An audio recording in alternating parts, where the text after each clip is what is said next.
Perfect. Okay.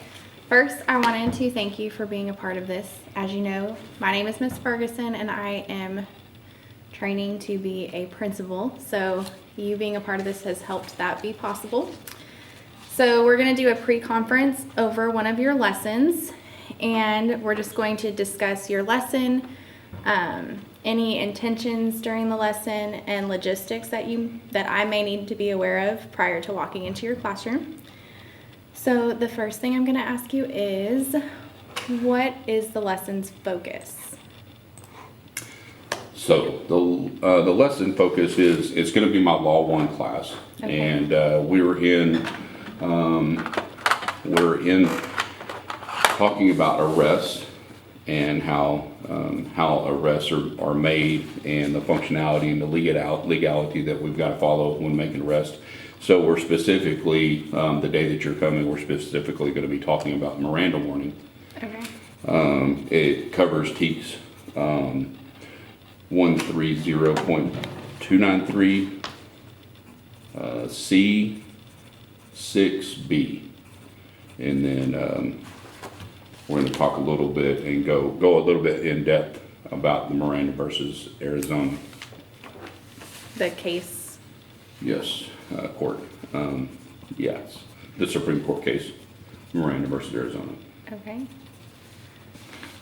All right. So I think you briefly said which objective. So what do you want? You want the students to know the Miranda rights, like by heart? Are they able to recite them? So, my we will statement will be for the students to become familiar, or we will become familiar with the origins of the Miranda warning and how it is properly used. And then I will know what the Miranda warning is, where it came from, and to whom, and when it's properly used. Okay, perfect. You already did your standard, so you met that question. The next one I have is, what methods or approaches are you going to be using to deliver your instruction in the classroom? It's going to be a variety of instruction. They'll have purposeful writing. They will have a lecture. They will also have some group discussions. And that's all I can think of off the top of my head. Yes. Okay. So you're going to be using, are you going to be using technology like videos? Oh, absolutely. Yes. I do have a video that briefly discusses the Miranda warning. It's about a 7-minute video that I use. Okay. It's all about the Miranda warning, yes. And then are they going to have any handouts or any like Yes, I do tactile have things? a five question handout that they will receive, and they will actually answer the questions during the video, and then we will discuss the questions afterwards. Okay. All right. So the next one is, just tell me about the demographics in your classroom, like what types of students there are as far as like ELL or SPED, advanced learners. In this particular class, I have 5 students who are special education. They require for notes to be given to them. So I trade them notes for notes that they've taken to notes that I will print out for them. I have one student that's an ESL that uses his computer to translate when I lecture. Whenever I give him like the form that I'm going to give him for the worksheet, it will be in Spanish for him to be able to read it. And he and his ESL's instructor and myself have come up with components to be able to help him, which is the computer, mainly for him to be able to use Google Translate. Demographics wise, I believe I have probably about 70% female, 30% male, and a wide range of backgrounds as far as race and religion. Okay. And would you say you have any behavioral concerns in this class, or?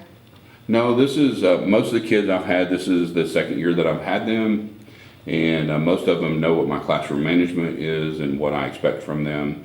Every once in a while, I have somebody that's maybe tardy, or they'll be out of dress code. But for the most part, they're generally good. I may have one or two lay down their head at times, which is normal for teenagers. But for the most part, I have a great bunch of kids.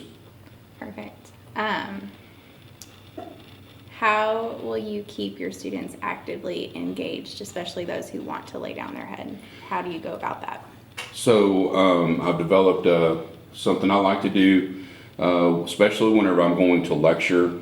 I have 2 sets of playing cards, and as the students come in the room, they'll select a card, and they won't know what card they're selecting. It'll be obviously a diamond, club, spade, or heart. And I will have a second deck that will actually match what I'm handing out. So every kiddo will grab a card and go sit down. They'll put their phones up. I have them put their phone up, part of my classroom management. They put their phones up. I make sure that they're in dress code, that they're wearing their ID properly. They grab their composition book that is stored in the classroom. They drop off their phone, and then they grab a card. So whenever they sit down, I'm keep them engaged. Now, I have some that play along and some don't. We have headbands that they can put the card in, so I can actually see. And some play along and some don't. They would rather just lay the card out on their desk. But as I'm lecturing, I'll come up to questions, and I'll draw a card out of the deck. And if that card comes up, the student that matches that card, they have to answer. Okay. So it kind of keeps them engaged, because they don't want to fail if they get called on, so that keeps them pretty much engaged. Yeah, it keeps them on their toes, for sure.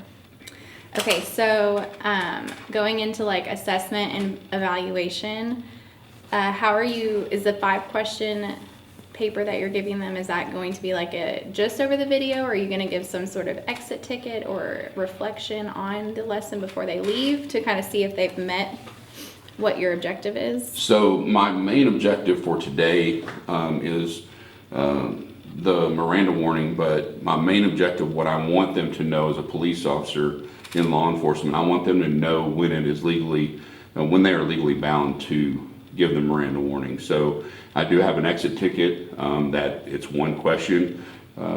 When is a Miranda warning required by law enforcement to be read? And there's 2 words that hopefully they will know whenever they leave the room, that it's whenever the suspect is in custody and they're being interrogated. Those are the two components that need to be present for them to be required to read Miranda. Alrighty.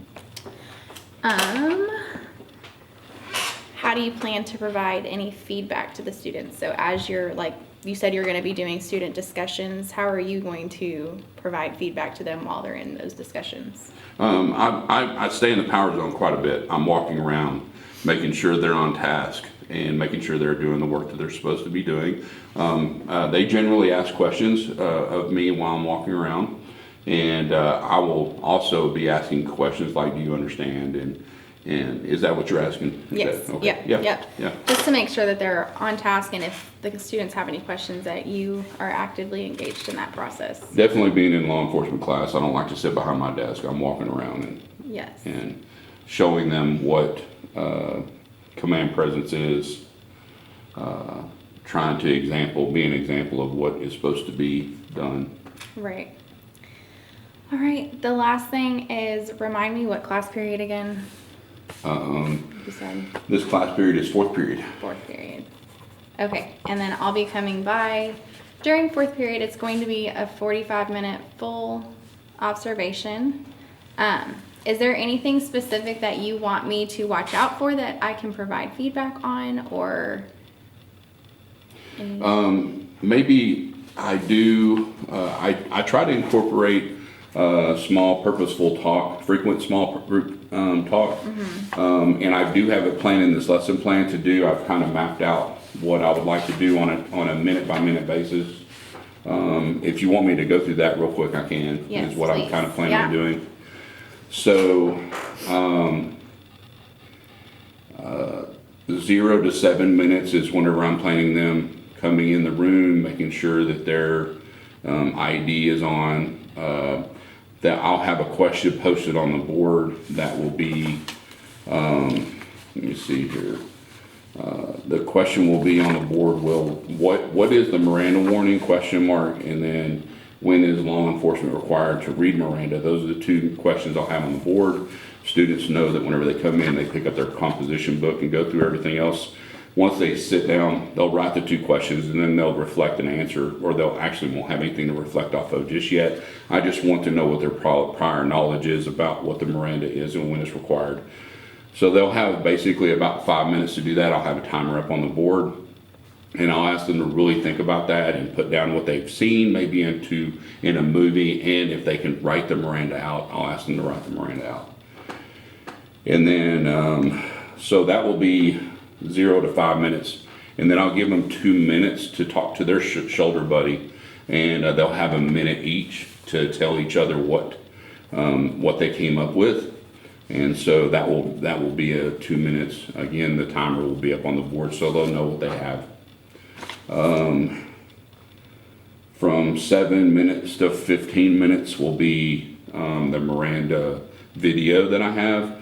So while they're watching the video, I'll be passing out the worksheet that I have for them. It's like I said, it's a really quick 5 question worksheet. So I'll be passing that out once I start the video, so it not to take up any time.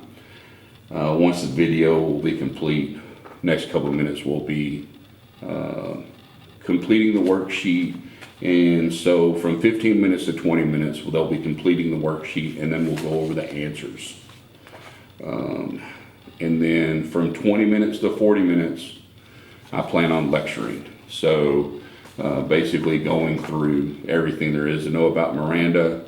We'll be going over the video that they watched, and then we'll talk about when is a Miranda appropriate for what ages, an adult, and well as how it's taken care of with minors. We'll talk about the origin of it. Let me see what else. And while that's whenever I'll have during the 20 minutes is whenever I'll use the playing cards. Okay. Okay, so, and then,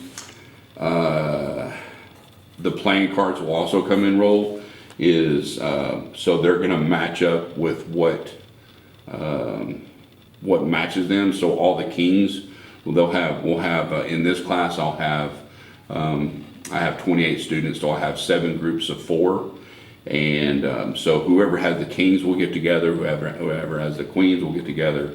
That's how they'll group up by matching. And then for the next 10 minutes, they'll be given 3 scenario questions where they're actually going to read this scenario, and then they're gonna have to write whether they would read Miranda or not read Miranda. And either way they answer it, they have to establish why they came up with that answer. So they have approximately 7 to 8 minutes to do the 3 questions, and then we discuss the 3 questions. And then the last 5 minutes will be basically wrapping everything up that we learned that day, and then they'll get an exit ticket. And it will be a printed ticket. They'll come up, and I'll hand it to them. They'll read it and answer. Or they'll actually have to hand it to me whenever they're walking out the door. So that will be basically the day. Awesome. I'm very intrigued to see the lesson. So that's all I have for you right now. All right, thank you. Okay, well, welcome back. This meeting is mainly going to be us reflecting on your lesson. We're going to celebrate some of your strengths and then identify any areas of growth that we might have seen throughout your lesson. So the first thing that I want us to do is for you to kind of self-reflect and tell me what you think went well during your lesson.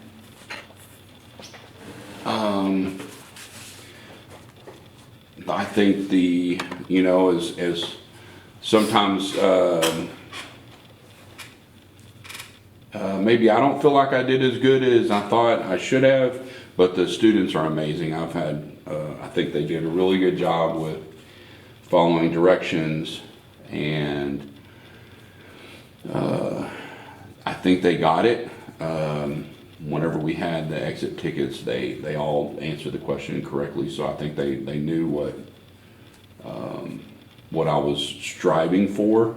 And this is, law enforcement is, teaching this is something that just builds, and this won't be the only time that they hear this.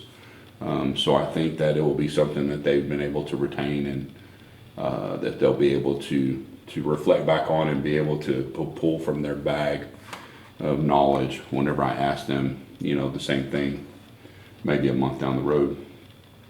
So I think the students did a really good job with all the activities that I had planned, and they were engaged for the most part. I agree. Is there anything that you feel like you would or you should have done differently? I think I spent probably too much time at the 5 minutes was a little bit long that I had on the board, but I didn't want to deviate from having the 5 minutes on the board. Actually, I think that I probably could have cut that down to 3 minutes and maybe lectured a couple more minutes longer than what I had planned. But other than that, I'm not so sure the scenarios at the end, I probably should have given a little bit more time for them to do the scenarios. And actually I had 7 scenarios and I only gave them 3. So I think I probably could have gave them more scenarios and more time, because I think they would have enjoyed doing the scenarios more. Okay. So just like improving your time management, I guess, is one of the best things we should look at through that, or? Yeah, just planning it a little bit better. I mean, I think it's, I think every class is going to be different on how they react to certain things.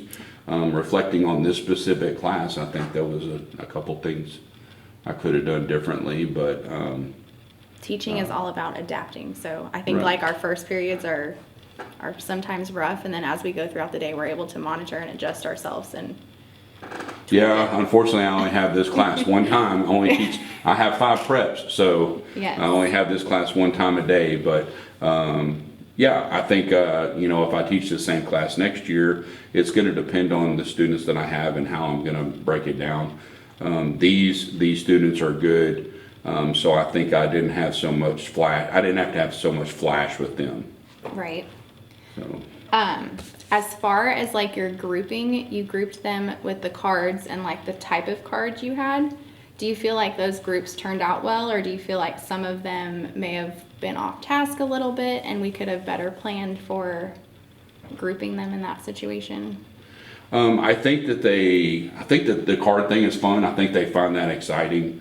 I don't think that I've tried doing it myself. I've tried letting them choose their own groups, and I think that sometimes just luck at the draw does okay. It's a little bit chaotic sometimes whenever you do it like that, because they're searching, trying to figure out who's with who. I think what I'll do in the future is I'll designate what table, maybe group my tables in groups of 4, and have them maybe a card in the middle of the table that is the king, so all the kings know to go to that particular table instead of trying to locate each other and then find a table to sit at. Right. One thing that I would suggest is whenever you go into grouping the students like that, possibly thinking about like specifically giving one student each card, like a leader to be in each group. That way you have one leader in each group and potentially one really good communicator to kind of drive the group. So that's my only suggestion there. You said the students did well on the exit ticket. Did they do well with the video? Did they stay engaged answering the questions correctly, or did they just kind of fly through that? I didn't get to see any of the assessments on that end. The scenario questions, They did At really, the- I'm sorry. The video questions. Oh, the video questions, yes, no, we discussed them, I didn't, as I was walking around and looking at the papers, it looked like everybody was doing okay. Unfortunately, the first question was, what year, and it was actually, as I was passing out the worksheets was, they said the year, so, maybe I could have given the worksheets out prior to starting the video. I was trying to save a little bit of time and be efficient, but, maybe that's where the 2 minutes was. At the beginning of class, I gave them 5 minutes, maybe I could have knocked that back to 3 minutes, and then used 2 minutes to pass out the worksheet prior to starting the video. I just hate having the worksheet time. Maybe ask for a couple kids to come up and pass those out. But for the most part, they did really well, except for the first question, and that's because one, I think that maybe they missed it because I was busy pushing those out, and two, usually kiddos have hard times with just specific date. So I could have done a better job with that as far as I think passing out. But for everything else, they did really good. The second question was who was the Supreme Court justice that did the brief. That was probably 70-30 on who got that right, who was actually heard it, because it was a very short. It wasn't covered in depth. It was just mentioned in the video, and then all three of the remaining one is they got it correct. So the third one was what was Miranda accused of. They got that. We've done extensive studying on the Bill of Rights, so they all knew that what was self-incrimination was going to be the Fifth Amendment, and then they knew that it was reversed, and they said that the confession wasn't admissible in court. So that was number 5. They did really good on the last 3 questions. The two, number 1 was probably 50-50, number 2 was probably 70-30, and that the rest of them were 100%. Good. So some strengths that I saw throughout your lesson were you have great engagement techniques and you're constantly using the power zone. So that helps keep everybody on task and awake and paying attention. I do love the card thing, especially in the lectures. It keeps them on their toes. That way they're pretty much forced to pay attention to what you're saying. That way, in case they do get called on, they're aware with what's going on. So I did see everyone extremely engaged and participating in the lesson. There was a clear alignment between your lesson and the objectives and your we will statement that was on the board. And then I love that you have effective use of real world applications and scenarios. Tying everything into the real world is what engages our students, and being able to apply things to everyday life is perfect. I feel like you are in a very unique position with coming in after teaching or into teaching with 20 years of experience in the field, and you're able to tell them real life stories of things that you have seen and what you've been able to do out in the field. So I think that's great. Law enforcement is a wonderful subject area to teach and leads to a lot of role play and debates and scenarios. So can you walk me through just maybe one of the scenarios that you had that the students did really well on? Okay, sure. So one of the scenarios that I had was, and I'll just basically read it to you.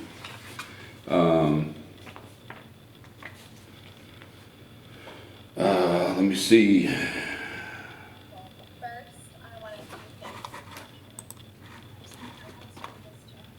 What is that?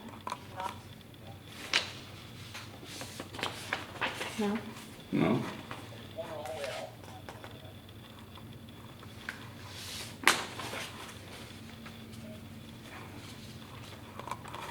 Oh, okay, go ahead.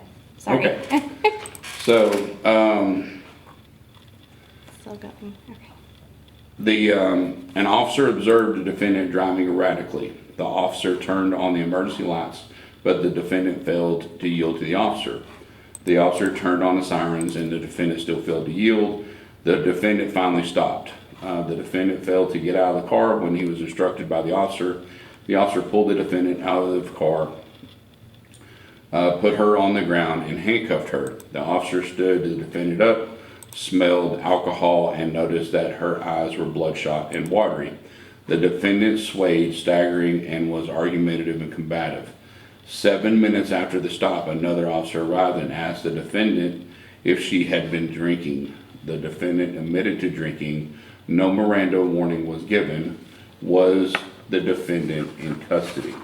So that was one of the things, that's one of the things that we discussed about, we discussed in there whether when somebody is actually in custody. And so that was a custodial that was an instance where somebody's put into custody. Handcuffing a subject during an investigation doesn't necessarily mean that this person's under arrest.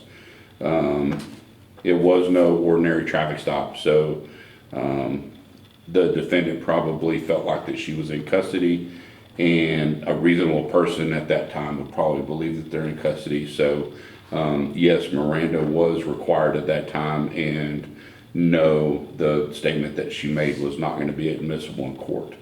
So the students did really well on this. They actually wrote that out that said that they all believed that she was in custody. So that was the first thing, and that the question by the officer, which you were in there, the question by the officer was specific to a crime that was committed, and so that's considered a custodial interrogation, and that's exactly how they wrote it out in their book. So they did a really good job on that question. That's a tricky one even for officers, and they'll get caught doing exactly what this officer did. They don't mean to, and they're not trying to violate anybody's rights. It's just in the heat of the moment, they'll ask something. Now, for instance, if the woman would have made a statement on her own without being questioned, let's say the officer got her out of the car, handcuffed her, stood her up, and she said, "You'll have to forgive me, officer, I've been drinking," then that totally changes the scenario, and that's a res gestae statement, which is admissible in court. Alrighty.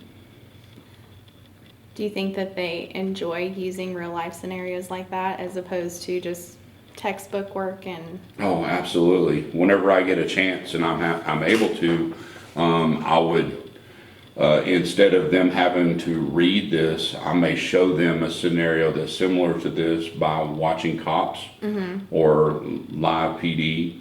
I can snip just that one scenario out, let them watch that, and then come to their own conclusion. But they really do get a thrill out of just seeing it live. I mean, seeing how it's in action. I'm sure algebra teachers have it very hard to try to tell them that one day they're going to have to use algebra in their lives, but they can actually see this firsthand by watching some Cops or actually getting stories of things that I've done in the past. So yeah, it's pretty unique.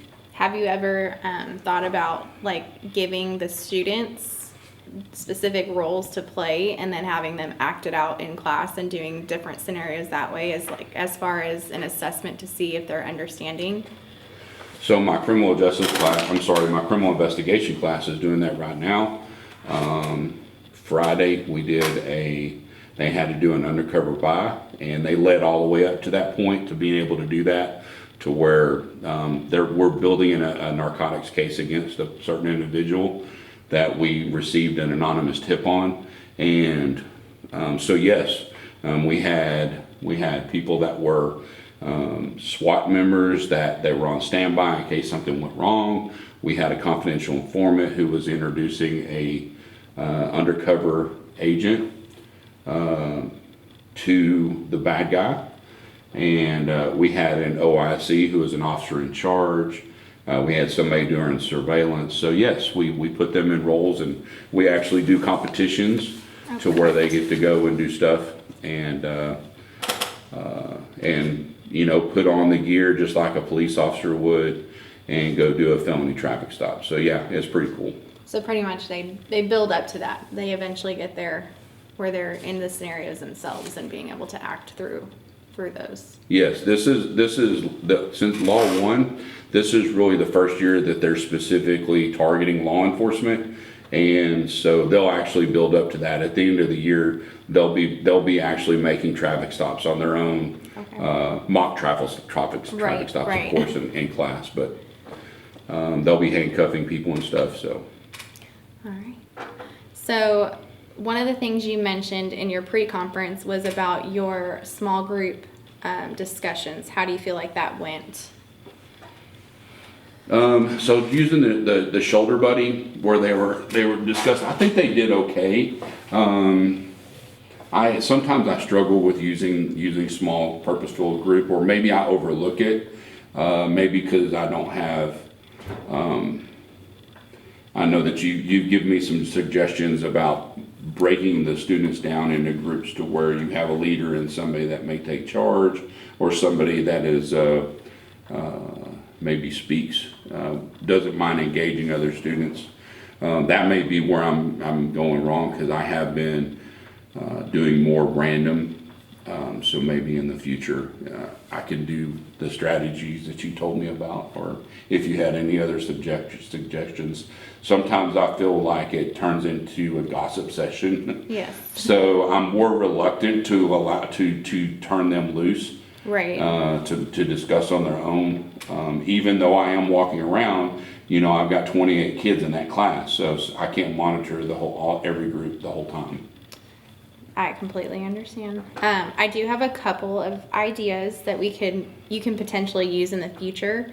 One of them is having set roles written up on the board, and what you can do is throughout your scenarios, you can have somebody. They roll a dice, and essentially what happens is, like, you have it set where if they roll a 1, they're going to be this person in the group. If they roll a 2, they're going to be the next person, say the leader, the person who's going to be researching or writing down or presenting to the class their scenario. That way it's constantly changing and it's not the same person every single time.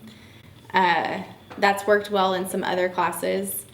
Another one is using a fishbowl effect, which is like the small group is discussing within each other, but the rest of the students are kind of observing and analyzing what the students are doing and able to like write down what's going on, and then you can kind of switch and do, each group has a different scenario and they're talking through it, so everyone can get a different perspective of what's going on in the class or in that specific scenario.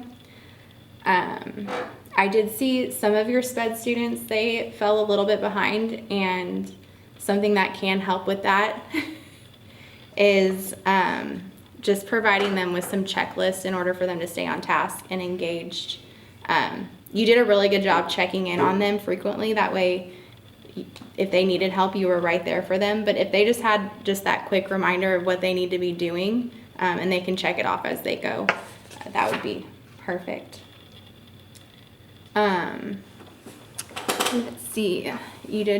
I thought you did well with your time limits. I know there was a few extra minutes here and there that could have been used a little bit better, but you played it off well and you did well. Let's see.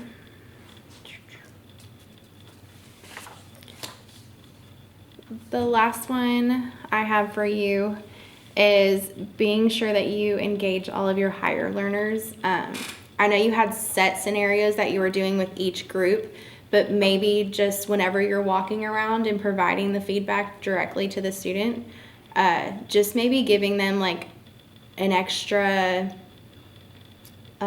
what's the word? It completely went out. What's the word? It's gone from my head. Like giving the scenario to them in layers, so like you have a base layer and then you can add on more details and have them like further analyze through the problem. Does that make sense? Sort of. Maybe,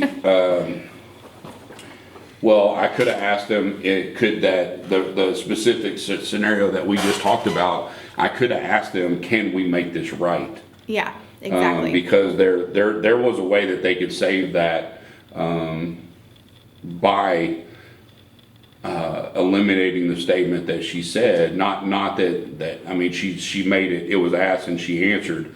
However, there is a way that they could have went back and asked her, actually read Miranda to her.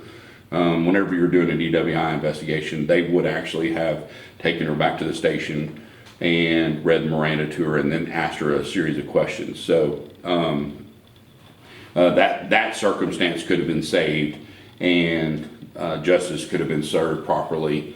So that wasn't a total loss where they were at. So I could have asked the students, how could this been recovered? You know, Right. how could we make this situation right? Yes, and that just fosters just them completely understanding Miranda. So having them fix all the situations maybe that were not correct. The last thing, when you do your small groups, I would maybe even have the students self-evaluate one another just in participation. I know some students work a little bit harder than others, but that just helps with giving them a rubric before they go into the discussion to know what's expected of them. And then it helps with all of them collaborating and communicating and problem solving together. So do you have any other questions for me? Did I No, miss I don't something? think so. No, I think that's it. I mean, I'm open to constructive criticism. I'm open to learning how to do the job better. I want to grow because I know there's different ways that people do things, and I'm always looking to do things more efficient as a teacher and better for my students. I want them to learn and get the best opportunity they possibly can to further their interest in law enforcement or to help them in life. And, you know, I hope that you can see that I have a good relationship with my students. Yes, you do. I think just you build on that from day one. You're very, very well liked by the students, and they respect you, and you can see that in the classroom. Real fast before we end, I'm just gonna go over the T-test evaluation. While obviously this is not gonna get sent in like officially, it can be used as like one of your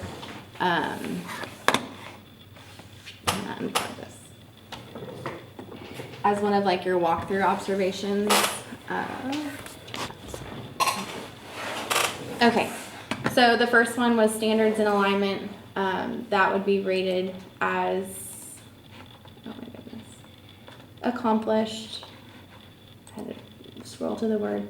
Data and assessment, I think you did a really good job about, I'm moving that, sorry. So I'm gonna put you at proficient on that one. We're just gonna continue working on that. Your knowledge of students was accomplished. You know your students really well. I really enjoyed the activities that you did. So your instruction, achieving expectations. So I would place you at proficient. You set academic expectations that challenged all the students. You worked well with all the different groups in your classroom. The next one, your content and knowledge. Obviously having 20 plus years of experience in the field, you bring a whole different experience into the classroom, so I rate you at accomplished for that one. You understand what you're teaching and you do it well. Your communication, you communicate well with all of your students. You're able to reach everyone from SPED to your advanced learners. So I also put you up there for that one. I didn't see a ton of this differentiation in the instruction. Everyone was kind of given the same thing. But I can see that you understand where you're going with that. We're just gonna work a little bit more in that area. Monitoring and adjusting, we discussed that a little bit. Yes. About just in the future, just adjusting your timing and your time management with your lesson. Your classroom environment, routines and procedures, you did very well. You were able to manage anybody with their head down, especially during the video. while working the Power Zone, so you did well there. I can see that your classroom culture is accomplished. There's meaningful learning happening, and you're relating well to all the students. And then your professional practices and responsibilities, you're all good there. So I don't have anything else for you. I think you did an excellent job. So we don't have to do this again for another 3 years? I wish I could say yes, but nope, it will happen again.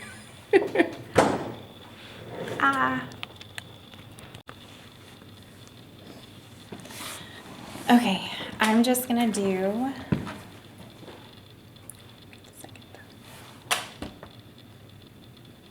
Okay, I'm just gonna do a quick debrief of what I saw when I was in the classroom. So I have all my trusty notes.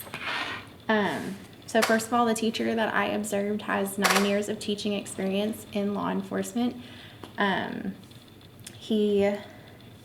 This is his 3rd year here on campus. He does have 21 years of experience in law enforcement. So that's just a little background on what I was working with.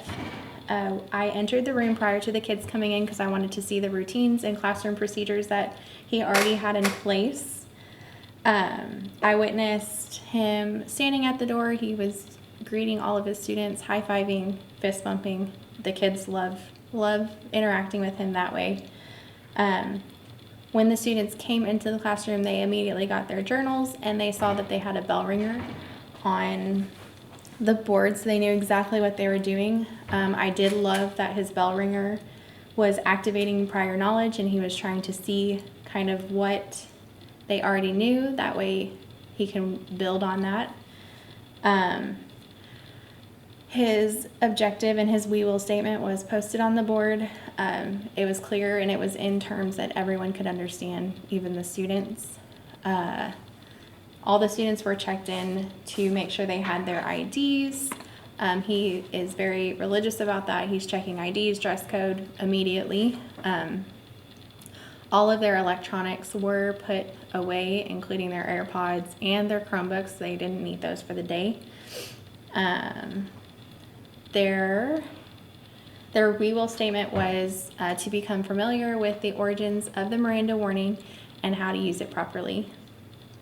And the question that was on the board for them was, what is the Miranda warning and when is law enforcement required to read the Miranda?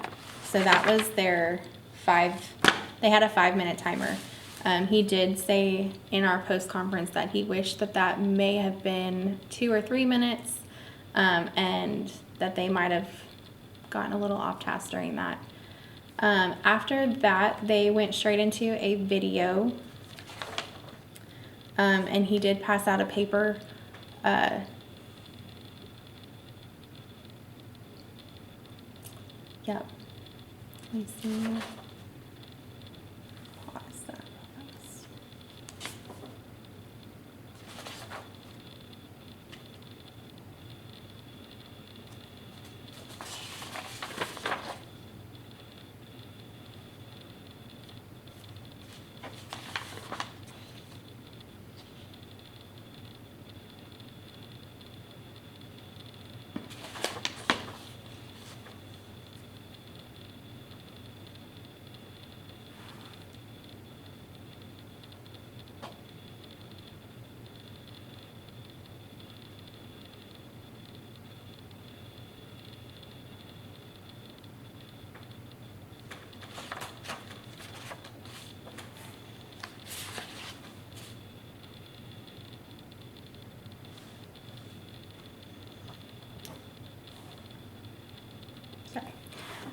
After the video, they moved into lecture, and he used his cards.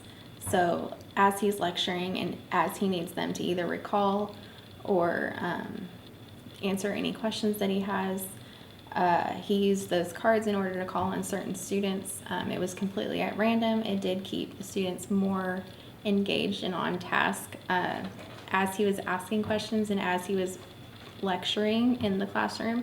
He was constantly moving. He was never in one place at one time, and he was just using that power of proximity in order to keep everybody engaged. After their lecture, they moved into their scenarios, and it did get a little chaotic for a few minutes as they were trying to find their groups. But once everyone was settled, they worked well in their groups. He was monitoring and moving about the classroom consistently. Some of the things that he had written down were for the students to research the cases that they were working on prior to, and that was for some of his lower level. As I did not witness any of that happening, I'm assuming maybe it happened previously before the lesson. Overall, I feel like he did a wonderful job. I was probably more nervous than he was. But yeah. Sorry, I have all the scenarios written down. I was just trying to double check. I did speak with a couple of the students while they were working on their scenarios just to kind of see if they were understanding the content and engaged in what was going on. And everyone that I spoke to was able to tell me exactly what they were doing and why they were doing it, which was perfect. You can tell that he has a great rapport with the class and they respect him